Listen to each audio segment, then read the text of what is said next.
anggap saja kita ini berada di lingkungan sekolah ya, supaya kita bisa punya ilustrasi yang bisa nanti membuat alur ini bisa berjalan secara alamiah. Oke, baik. Selamat pagi. Maaf, Pak Arbi duluan deh yang menyapa saya. Selamat pagi, Bu Jen. Selamat pagi, Pak Arbi. Pak Arbi, ada yang bisa saya bantu? Iya, betul sekali, Bu. Bu Jen, saya ingin cerita, tapi saya pusing juga ini. Mau memulai dari mana? Tapi sebelumnya saya ingin bertanya, kabar Ibu baik juga kan? Puji Tuhan, Pak Arbi, saya sehat. Pak Arbi, bagaimana kabarnya? Saya puji Tuhan juga, saya juga baik-baik saat ini. Ya, Pak Arbi, kita sudah lama ya Pak, nggak sharing bareng ya. Adakah yang mau Bapak diskusikan bersama saya hari ini, Pak? Ibu lihat aja muka saya ini yang murung ini, Bu. Jadi gini, Bu Jen. Iya. Saya ingin mau cerita sedikit. Ada bilang masalah. Bisa juga sih. Ini terkait masalah pribadi juga sih. Boleh nggak, Bu Jen? Iya, boleh Pak Arbi. Silahkan Pak Arbi ceritakan sedetail mungkin permasalahan apa yang Pak Arbi hadapi. Silahkan Pak dijelaskan secara detail, Pak. Ibu janji ya, jaga rahasia Bu ya. Iya, siap Pak. Bapak kan sudah kenal juga dengan saya selama ini kan Pak, karakter saya bagaimana ya kan. Janji Pak, silakan Pak. Gini Bu, kita kan lagi ikuti program CGP Angkatan 10. Secara registrasi administrasi, saya kan di sekolah saya yang sebelumnya. Tapi sebelumnya saya mau kasih tahu Ibu bahwa saya sudah dimutasi dari yayasan, sudah keluar SK mutasinya. Perpindahan karena habis masa tugas. Saya di SMA Advent Lingual, saya dimutasi ke SMA Advent Lorakit. Memang masih sama-sama di Kabupaten Karo. Tapi yang saya pusingkan ini kan kegiatan CGP kita, saya administrasinya di SMA Advent Bilingual. Kira-kira nanti gimana ya dalam kegiatan guru penggerak ini? Ada nggak masalah ini administrasinya ini akibat kebijakan yayasan ini kepada saya ya Bu ya? Karena di LMS kan gimana udah kita kerjakan dan banyak juga tugas-tugas, ditambah lagi masalah ini saya dimutasi lebih jauh lagi. Ada nggak kira-kira? Pusing aku lah Bu Jan. Oh iya, terima kasih ya Pak Arbi telah mau berbagi. Saya bisa memahami betapa menantangnya perubahan ini bagi Bapak ya.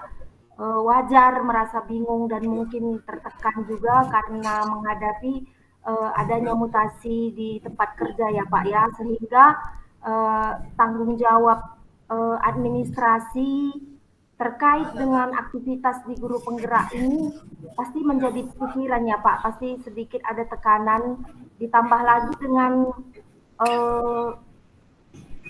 ini Pak, pasti membutuhkan beberapa penyesuaian juga nanti di tempat kerja baru, lokasinya juga meskipun masih satu kabupaten tapi sudah agak jauh dari tempat tinggal sehingga menyita waktu, pikiran ya Pak ya. Sementara tugas-tugas dari pendidikan guru penggerak juga banyak sekali dan ada juga tugas-tugas yang dengan tenggat waktu yang ketat ya Pak ya untuk dikumpulkan di LMS. Seperti itu ya Pak Arbi ya. Iya. Kira-kira gimana menurut Ibu ini ya? Iya, baik Pak Arbi. Ini kan Pak Arbi kita punya waktu yang singkat ya Pak ya. Sebelum kita masuk ke sesi coaching, Pak Arbi punya harapan apa setelah kita nanti melakukan sesi coaching selama 15 menit ini, Pak?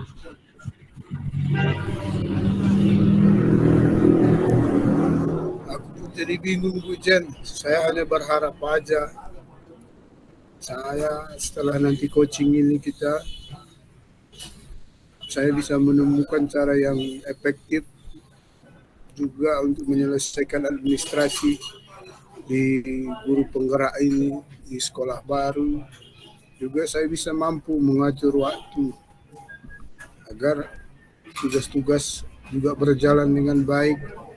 Ini kan tanggung jawab ya, bisa diselesaikan juga tepat waktu.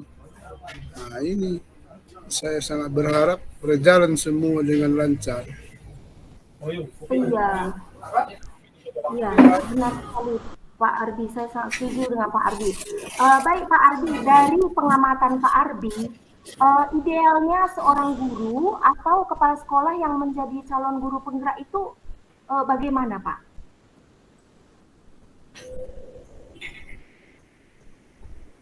Iya, gimana ya Bu? Idealnya guru, kepala sekolah yang menjadi calon guru penggerak itu kan ada komitmennya.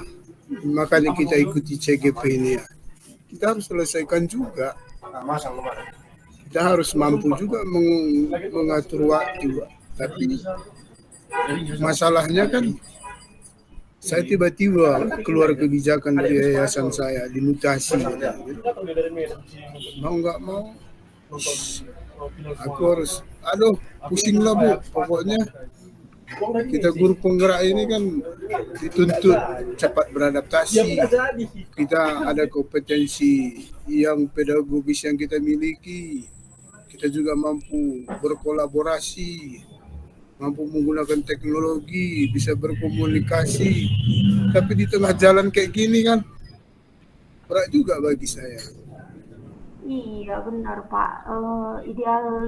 Ideal seorang guru ataupun kepala sekolah yang mengikuti kegiatan CGP ini dari apa tadi yang Bapak sampaikan itu merupakan karakteristik yang ideal Pak. Itu sangat luar biasa ya Pak ya. Kalau bisa kita bilang itu di level ya Pak ya. Level 1 sampai 10. Nah, sekarang Pak Arbi ada di level berapakah? Berapa ya? Beratlah Bu. Harus disebutkan Pak dari rentangan level 1 sampai 10. Lagi down ini Bu. Level 6 aja lah. Oh iya Pak Arbi. Iya. Iya. Dari apa yang sudah Pak Arbi ikuti dan kerjakan di LMS CGP, baik itu kegiatan yang sinkronus dan asinkronus ya Pak ya, skalanya itu sudah berada di level di skala 6 ya Pak ya. Iya. Iya. Baik Pak Arbi, tadi kan ada skala sampai 10 ya, tentu untuk angka 10 ya ataupun step 10 itu pasti bebannya berat dan susah diwujudkan ya Pak ya, apalagi dengan adanya mutasi ini. Nah kalau dengar cerita Pak Arbi tadi sudah Bapak sebutkan tadi ya, sudah berjalan ini di level ataupun di skala 6 dari 10. Nah sekarang Pak Arbi di skala berapa yang Pak Arbi harapkan untuk bisa Pak Arbi capai sehingga Pak Arbi bisa menikmati bahwa coaching kita hari ini akan berhasil begitu. Di level berapa yang mau Bapak Arbi berikan untuk diri sendiri? Kalau 10 punya Tuhan, aku 9 aja lah Bu. Oh iya, di level 9. Berarti kalau Pak Arbi capai di level atau skala 9 itu artinya Pak Arbi sudah sampai di hasil yang Pak Arbi harapkan ya? Iya, benar sekali. Oke, ya Pak Arbi. Nah, jadi apa yang menurut Pak Arbi bisa Pak Arbi lakukan untuk mencapai di angka 9 ini tadi mungkin ada langkah-langkah yang sudah Pak Arbi lakukan? Ada sih, kemarin waktu pendampingan PI sama TP kita, saya udah ceritakan juga masalah saya ini. Namanya kebijakan dari pimpinan kan nggak mungkin saya lawan ya kan, pimpinan saya di yayasan kami. Jadi saya sudah sampaikan ke Pak PP kita mengenai perubahan mutasi ini. Saya juga sudah jelaskan juga masalahnya, bagaimana administrasinya. Ternyata TP kita juga memberikan support juga sama saya. Kita kan berusaha Pak, katanya. Jadi sangat membantu. Solusi-solusi yang saya berikan yang juga membuat saya jadi semangat kembali gitu. Oh iya, bersyukur ya Pak ya. Berarti untuk masalah yang berkaitan dengan administrasi terkait dengan aktivitas-aktivitas yang akan berlangsung di sekolah itu sudah ada solusi dari pengajar praktik Pak Ardi ya. Iya baca. Kalau untuk kegiatan di sekolah kan tidak ada. Yang kan, jadi yang kedua kan terkait dengan penyelesaian tugas-tugas yang baik secara sinkronus, asinkronus, memiliki date-nya, tugas lain, berat-berat. Tapi mau nggak mau, kayaknya harus buat jadwal juga ini yang terarah dan teratur sistematis, sehingga saya bisa juga kayaknya waktu mengelola waktunya ini. Luar biasa Pak Ardi, itu ide yang sangat bagus Pak.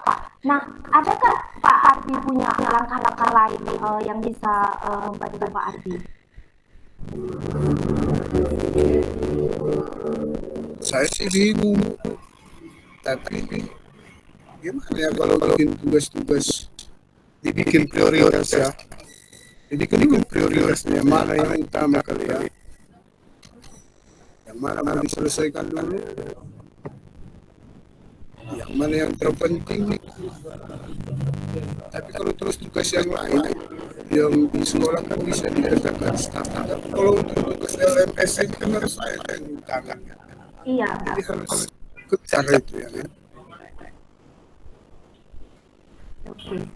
Berarti Pak Ardi berencana membuat daftar prioritas tugas-tugas ya Pak ya, yang mana yang harus diutamakan diselesaikan. Baik Pak Ardi, sekarang secara detailnya itu seperti apa ya Pak ya?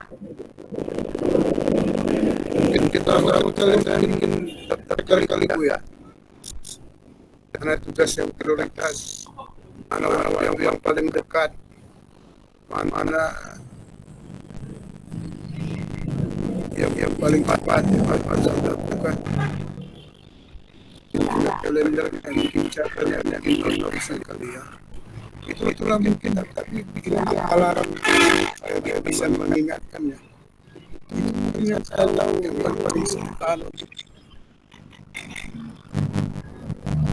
Baik, luar biasa Pak Ardi. Dan Pak Ardi untuk bisa nanti menerapkan ini, kira-kira apa saja yang akan terlibat dalam penerapan Pak Ardi ini? Bisa saya kan di kegiatan kita itu baru nanti menyelesaikan masalah karena saya tidak siapa saya adalah administrasi yang lain. Baik Pak Ardi, terus kapan Pak Ardi akan melaksanakan rencana aksi tersebut Pak? Ya, sempatnya lah, nggak boleh lagi tindak ini karena tugas LMS kan mengejar juga, tugas di sekolah pun mengejar juga dan mulai aktivitas sekolah harus segera Bu. Iya, baik Pak Ardi. Kemudian Pak Ardi, apa yang berarti ya Pak Ardi, apa yang Pak Ardi dapatkan dari sesi kita pada sore pada pagi hari ini Pak Ardi? Saya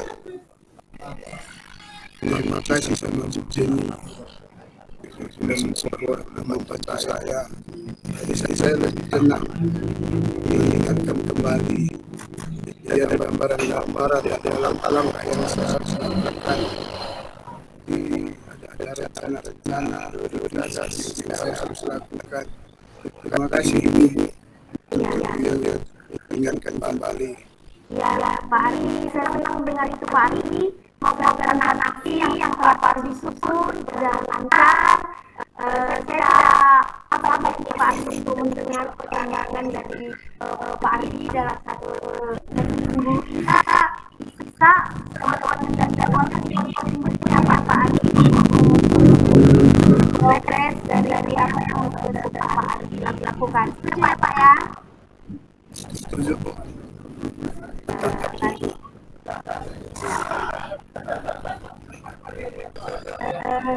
Baik Pak Ardi, semoga sukses ya Pak Ardi rencana aksinya. Jangan ragu untuk menghubungi saya jika ada yang ingin Bapak diskusikan lebih lanjut ya Pak Ardi. Iya Bu, terima kasih atas supportnya Bu ya. Ya sama-sama Pak Ardi, sampai jumpa Pak Ardi. Ya Bu. Oke, baik. Terima kasih ya Pak Ardi. Ini sudah 15 menit. Jadi di sini saya juga langsung menyampaikan refleksi saya ya Pak Ardi. Pertama, selama sesi coaching ini yang sudah baik,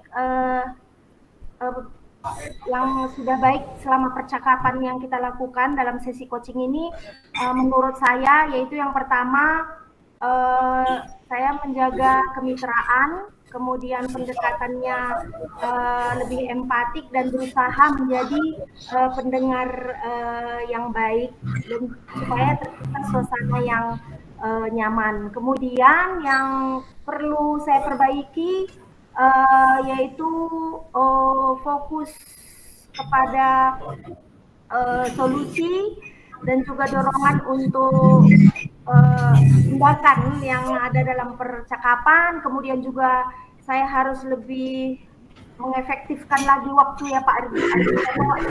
Ini kan 15 menit ya, jadi itu betul-betul harus dimanfaatkan dengan efektif supaya pencapaiannya bisa optimal. Kemudian juga saya itu harus lebih juga harus membuat jadwal evaluasinya itu lebih sistematis gitu ya Pak ya, untuk bisa memantau perkembangan nanti dari apa yang dilakukan Koci atau Pak Ardi. Kemudian yang tiga, ini Pak Ardi agar tetap present saat coaching ini, saya berusaha mempraktikkan teknik mindfulness. Jadi tadi sebelum sesi dimulai, saya tuh sudah melakukan teknik stop dulu. Kemudian saya juga tadi ada membuat daftar pertanyaan yang terbuka. Kemudian untuk yang keempat itu bagaimana saya memperbaiki dan meningkatkan kemampuan coaching. Itu menurut saya yang paling utama itu saya harus terus berlatih ya, baik itu berlatih mendengarkan dengan lebih baik, kemudian juga berlatih untuk bisa memberikan solusi dengan lebih tepat. Kemudian juga saya harus selalu melakukan refleksi diri secara konsisten setiap sesi supaya bisa memperbaiki apa yang menjadi kekurangan dan bisa nanti mana yang sudah bagus itu bisa diperkuat lagi. Jadi semoga dengan refleksi ini saya berharap bisa menjadi coach yang lebih efektif dan membantu apa yang menjadi tujuan dari coaching dengan lebih baik. Kemudian untuk umpan baliknya ini saya akan terus berlatih dan berlatih. Jika perlu berlatih juga sambil dibuat perekaman supaya bisa lebih fokus dan maksimal. Oke, itu dari saya. Terima kasih. Oke, terima kasih Bu Jen. Kita lanjut aja langsung ya. Baik, sekarang gantiannya Pak Arbi di sini. Saya yang menjadi coach ya Pak Arbi ya. Ya. Pak Arbi nanti tolong waktunya juga ini ya. Ini 25 nanti kita berhenti, 18.25. Oke, ya Pak. Baik.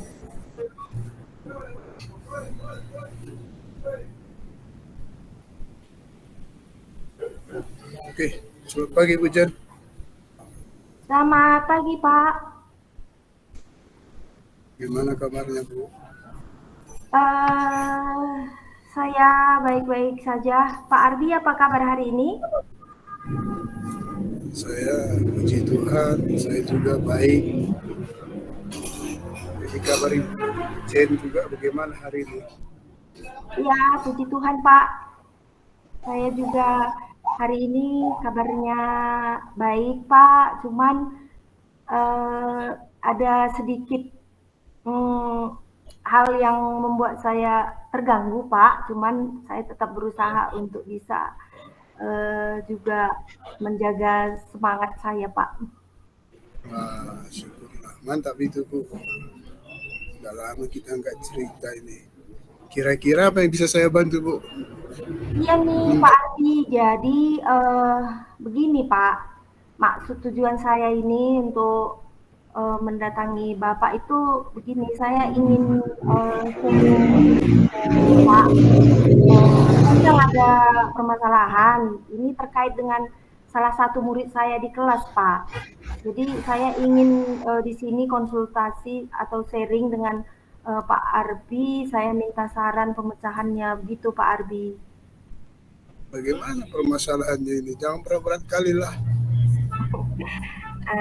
Jadi Nggak berat kan? begini, ya sebetulnya dibilang berat sih gimana ya Pak ya, kita sekarang kan fokusnya berpihak kepada peserta didik ya Pak, jadi Ya, kalau gitu silakanlah. iya, Biar saya dengar baik-baik. iya, jadi begini Pak, saya ini kan Pak mengajar di kelas 11 SMK. Jadi ada salah satu murid saya itu Pak, inisialnya laki-laki namanya Bima. Nah ini Pak anaknya hiperaktif Pak. Jadi dia bukannya anak yang nakal ya Pak ya, tapi dia itu sering kehilangan fokus,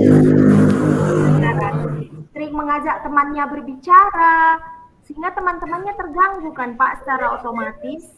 Dia juga sering mengobrol saat guru sedang menjelaskan, padahal misalnya nih Pak ya, saya sedang masuk di kelasnya kan, saya sudah kayak melihat dia gitu, tapi dia kayak nggak merasa gitu Pak. Terus ditambah lagi suka jalan-jalan di kelas Pak, tidak pernah tenang gitu. Jadi saya kadang-kadang bingung, ini anak mau diapain gitu loh Pak.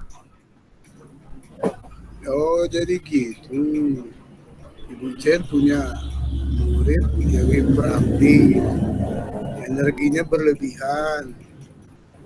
Ya sebenarnya bukan nakal, tapi untuk kegiatan pembelajaran akibat energi hiperaktif ini kehilangan fokus, membuat mengajak kawan-kawannya mengobrol. Jadi suka berjalan sana kemari saat Ibu Jen sedang mengajar, gitu Bu ya. Iya Pak Ardi, tepat sekali Pak. Jadi sekarang harapan Ibu apa setelah kita melakukan sesi coaching ini?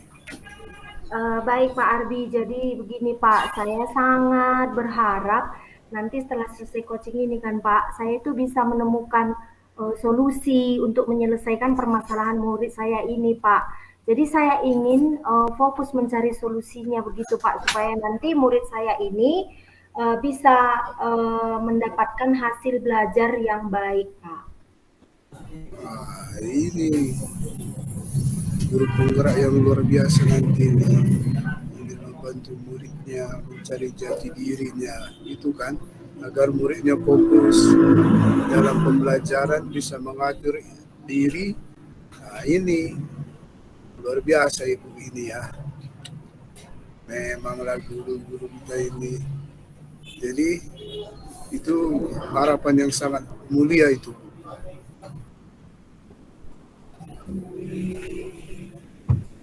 Jadi murid dengan fokus yang baik, kesadaran diri yang baik, dan manajemen diri yang baik, menurut itu ideal, menurut ibu itu idealnya seperti apa itu? Menurut saya kan Pak, murid yang memiliki kesadaran diri yang baik itu paham betul gitu Pak posisinya. Dia sadar apa yang harus dia lakukan dan apa yang tidak boleh dia lakukan di kelas selama pembelajaran. Selain itu, dia juga bisa fokus melaksanakan sesuatu yang ada di hadapannya Pak. Memiliki mindfulness dalam mengikuti pembelajaran. Gitu Bu ya, setuju. Saya juga setuju dengan pandangan Ibu tentang kondisi ideal murid ya Bu Jen ya. Jadi harapan Ibu Jen selama ini apa saja yang Ibu lakukan untuk mengatasi murid ini? Si siapa namanya tadi ya? Si Bima ya Bu ya? Iya, betul Pak.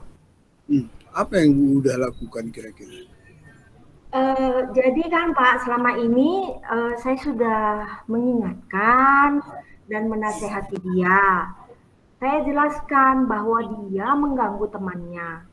Tapi kan Pak, di lain hari terulang lagi. Nah, bahkan wali kelasnya pun Pak sudah memberikan tanggung jawab besar kepadanya, yaitu dengan menunjuknya menjadi ketua kelas. Nah, tujuannya supaya dia itu terhindar dari hal-hal yang tidak baik, supaya dia bisa punya kendali diri gitu Pak. Nah, tapi dampaknya belum signifikan Pak. Sebenarnya sih udah baik yang Ibu lakukan itu, langkah-langkah Ibu itu. Saya rasa udah tepat itu, menasihatinya, mengingatkan, Ibu sudah tegur, juga sudah memberikan kepercayaan, udah baik. Tapi hasilnya kan belum signifikan gitu Bu ya. Bagaimana kalau begini Bu? Coba Ibu Jenny mengintegrasikan ada satu pembelajaran sosial emosional di pelajaran Ibu Jenny. Mana tahu bisa menyentuh hatinya nanti. Kan hatinya yang perlu kita sentuh ini. Dia kan enggaknya bodoh kali, enggaknya dia ini. Coba gimana kira-kira Bu? Oh iya Pak ya. Iya, menurut saya itu sangat penting ya Pak ya. Jadi tidak hanya guru BK saja, tapi pembelajaran sosial emosional ya Pak ya, agar anak memiliki kesadaran diri dan manajemen diri yang baik, meskipun pelajaran saya itu bahasa Prancis ya Pak ya. Bisa saya integrasikan ya Pak ya? Bisa. Coba Ibu lihat orang Prancis. Sosial emosionalnya kan bagus. Jadi saya setuju dulu. Coba Ibu mulai dulu pembelajaran sosial emosionalnya gimana. Selain itu, menurut Ibu, apakah ada alternatif lain yang Ibu Jenny bisa lakukan untuk membantu si Bima ini gitu? Ada kira-kira nggak kesenangannya dia yang lain gitu? Saya pikir kan Pak, saya ini kan belum pernah memanggilnya, kita belum pernah berbicara empat mata begitu Pak. Jadi saya terpikir untuk memanggil dia dan melakukan komunikasi secara empat mata, dan nanti saya menerapkan segitiga restitusi Pak. Luar biasa ini guru penggerak ini ya. Memang Ibu udah paham apa segitiga restitusi. Menurut Ibu gimana itu? Coba Ibu jelaskan dulu lah, biar saya tangkap dulu. Iya Pak, jadi kan Pak, dalam segitiga restitusi ini kan Pak, saya harus menstabilkan identitasnya dulu, kemudian supaya nanti Ya, Bima bisa menyadari kesalahannya dan dia bisa memiliki rasa tanggung jawab gitu Pak untuk memperbaiki ya, kesalahannya tersebut tanpa dia merasa terpuruk Pak. ya. Jadi terus gimana selanjutnya? Nanti dia nggak terpuruk, ibu nggak tekan rasa tanggung jawabnya, rasa tanggung jawab si Bima. Iya Ibu Pak, juga harus bangun iya rasa betul. tanggung jawab supaya dia juga merasa tidak terpuruk. Ibu sudah stabilkan begitu Bu ya. Iya, Betul iya betul sekali. Pak. Itu pas sekali itu. Selain itu juga Bu, mungkin ada alternatif lain yang Ibu Jenny bisa lakukan. Hmm, ini Pak, saya baru juga terpikir, sepertinya kan Pak, gaya belajarnya ini kinestetik Pak, tapi perlu nanti saya melakukan tes lebih lanjut ya Pak ya. Jadi saya berpikir untuk menerapkan strategi pembelajaran active learning gitu Pak, seperti diferensiasi proses yang melibatkan aktivitas fisik gitu Pak. Hmm, itu bagus itu Bu. Kinesthetik ini. Jadi supaya saya juga nggak beda pemikiran menurut Ibu, bagaimana kalau Ibu Jen juga melaksanakan proses pembelajaran yang diferensiasi dengan gaya belajar kinestetik Bu? Cocok nggak kira-kira itu? Iya iya, betul, Pak. Saya setuju, Pak. Jadi kan, Pak, nanti itu, saya kan lebih banyak mengintegrasikan praktikum, kemudian juga permainan yang melibatkan fisik, kemudian juga kan, Pak, di kurikulum Merdeka ini, juga, Pak, kita diizinkan untuk bisa belajar di luar dari kelas, Pak, atau kelas outdoor gitu, Pak. Yang sesuai dengan, materi bahasa Prancis dan iya, kita tahu Pak bahwa Brastagi itu kan daerah objek wisata ya Pak Arbi. Jadi ada banyak Iya, turis di sana yang bisa nanti kami mendatangi turis tersebut untuk bisa langsung praktek berbahasa Prancis di kafe. Sebetulnya sudah disarankan oleh kepala sekolah ya Pak ya. Saya baru teringat ini Pak Arbi. Jadi sudah disarankan kepala sekolah dan juga kita sudah disetujui kemarin itu dari Hotel Sibayak sudah mengundang iya, kita, tinggal kita bagaimana menyiapkan waktu untuk bisa belajar outdoor, Pak. iya, itu bagus itu Bu. Jadi Bu minta izinlah kepada Bapak Kepala Sekolah agar memperbanyak praktikum game, game-game yang merangsang motoriknya, yang outdoor gitu. Jadi iya, langkah-langkah ini yang Ibu bilang tadi, kira-kira yang mana Ibu akan lakukan dalam waktu dekat ini? Uh, ini Pak, saya rasa kan Pak, yang terakhir ini tadi, kemudian juga integrasi dari uh, kesadaran diri dan manajemen itu tadi Pak bisa saya langsung menerapkannya di dalam kelas karena kan Pak saya ini guru kelas ya pasti akan masuk nih Pak eh, dalam minggu ini saya masuk di kelasnya Pak jadi saya harus segera nih Pak menyusun strategi pembelajaran yang memfasilitasi anak kinestetik Pak. Ya, ini kan Ibu udah mau rancang ya kan? Kira-kira untuk strategi active learning ini siapa saja yang akan Ibu libatkan ini supaya kalau boleh ya sepaham dengan Ibu lah. Iya, iya Pak. Jadi yang saya libatkan itu Pak, pertama murid tersebut ya kan Pak, kemudian juga teman-teman sekelasnya, kemudian rekan sejawat sesama guru yang masuk di kelas tersebut, di kelas 11 tersebut kan Pak, dan juga wali kelas supaya nanti juga kan Pak terjadi kolaborasi antar rekan sejawat antara kami ini. Nanti saya juga berencana untuk membagikan praktik baik saya ini Pak supaya nanti rekan sejawat saya juga bisa menerapkannya di kelasnya, dan bagaimana trik-trik saya menghadapi Bima ini nanti akan saya sharingkan dengan mereka, Pak. Sehingga nanti kita sudah sederap, maka hasilnya pasti akan lebih optimal, Pak. Kapan Ibu mulai? Uh, ini saya akan masuk di kelasnya di minggu depan, jadi langsung saya laksanakan, Pak. Langsung saya mulai, Pak. Wah, mantap kalau gitu Bu. Jadi saya dukung rencana Ibu. Semoga nanti aksinya rencananya ini berjalan lancar. Tapi Bu tetap semangat dan optimis ya. Soalnya saya juga nanti mau lihat perkembangan dari sisi coaching kita ini di 2 minggu dari sekarang. Kita sama-sama juga melihat ya Bu ya. Kita evaluasi gimana progresnya Bu Jen ya. Baik, siap Pak. Mohon doa dan supportnya Pak.